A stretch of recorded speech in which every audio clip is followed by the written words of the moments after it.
Boa tarde, aqui é a doutora Cristina Aguiar com a live. Eu reiniciei essa live por ter tido um problema de conexão. Então, assim, quero voltar a agradecer ao grupo de mães da epilepsia que fizeram um repost de uma live que eu fiz há uns 2 meses atrás, onde eu falava sobre o uso e o manejo dos anticonvulsivantes. Foi de imenso interesse e por isso eu vou continuar esse tema. Eu preciso, como neurologista, que a mãe me dê condições de trabalhar. Então eu preciso de consultas regulares.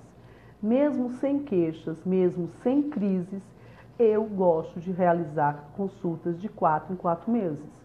É o meu período ideal, eu rever esse caso 3 vezes ao ano. Esse é o padrão que eu me sinto confortável, de solicitar exames e de que eu me antecipe à descompensação de crises. Eu ajusto a medicação sem sinais, sem queixas e com isso eu evito crises. Paciente que demora mais tempo, ele vem porque teve crises. Quer dizer, ele demora, a dose fica reajustada, acontecem alguns erros que eu não tive o prazer de perceber e com isso ele tem uma crise e aí ele volta em consulta. Anticonvulsivante não dá para ficar renovando receita. Parece chato, parece assim desagradável, porque eu vou para consulta sem sentir nada. É necessário. Então você precisa ter um neurologista responsável e além de ter um neurologista responsável, você precisa dar a ele condições de trabalho. Então por isso, retornos regulares. O mais passado que eu permito em pacientes que moram no interior são retornos de 6 em 6 meses. Um prazo maior do que esse é falho. Então, com isso, esse seria o primeiro ponto em questão. Segundo ponto em questão, as mães têm um verdadeiro pânico quando eu vou passar um anticonvulsivante. É um remédio controlado. Sim, mas parece que depois que eu passo, elas se sentem no prazer de mexer na minha medicação sem me consultar. Mexer nos horários. Não, doutora, ela estava ficando muito sonolenta de manhã, então eu resolvi dar depois da escola. E aí tirou o meu horário de 12 em 12 ou de 8 em 8. Ela mexe ao bel prazer, achando que não tem nada. Então eu não consigo entender o pânico dos pacientes a eu passar um anticonvulsivante ou qualquer outro remédio controlado e depois esse pânico desaparece e você se torna doutor de trocar o remédio, trocar dose, trocar horários, sem comunicar ao seu neurologista. Esse é um segundo erro muito comum, por incrível que pareça. E o terceiro erro, que também é muito comum, são os pacientes que eles não fazem uso regular da medicação. Eles se esquecem, eles trocam horários e isso vai interferir na qualidade do seu controle de crises. Então, você tem que dar condições ao seu médico. Parece que só se cobra do médico e do paciente. Ele precisa me dar condições de trabalho, ele precisa seguir minhas orientações, então eu não tenho função. Se eu calculei uma dose, calculei um horário, fiz um diagnóstico, mas você não vai seguir, qual é o papel? Para que você veio na consulta? Então, você tem que confiar no seu médico e dar a ele essas condições. E eu queria hoje falar também sobre a dosagem sérica de drogas.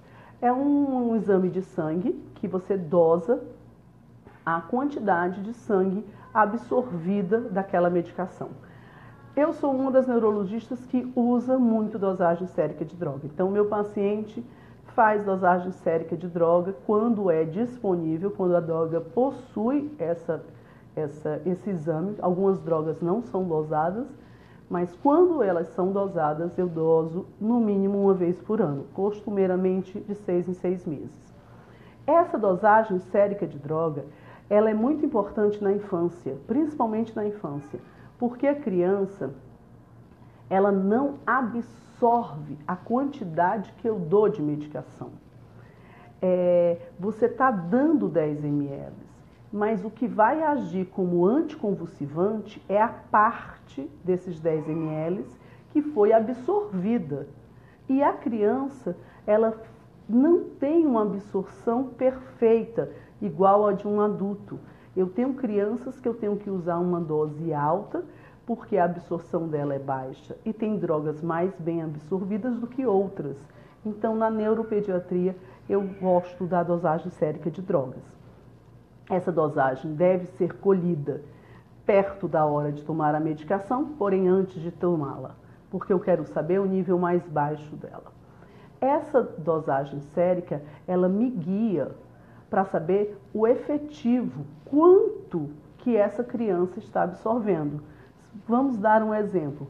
Essa criança eu calculo pelo peso, a dose da criança.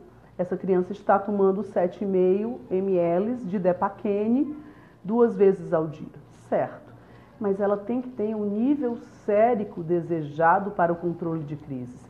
Caso ela não absorva bem essa droga, mesmo ela tomando 7,5, que é o adequado, é o previsto pelo peso que foi dela, que foi calculado pelo neurologista, mas ela me vem com a dosagem sérica baixa. Não interessa se eu aumentei 10 ml, se ela está tomando 15 ml. O interesse é quanto que ela absorve. Então, eu já tive vários casos onde a criança começa, para que eu controle a crise, eu preciso dar uma quantidade grande de medicação, porque ela absorve mal. Quando a criança vai crescendo, aumentando a idade, ela começa a absorver melhor a medicação. E aí eu tenho que reduzir a dose. Então, a dosagem sérica é importante para esse pensamento, que é muito comum na infância. No adulto, normalmente uma dosagem sérica já vai te dizer o padrão que esse adulto absorve. Na criança, você precisa de repetir a dosagem sérica. Então, esse era o recado que eu queria dar hoje. Um beijo.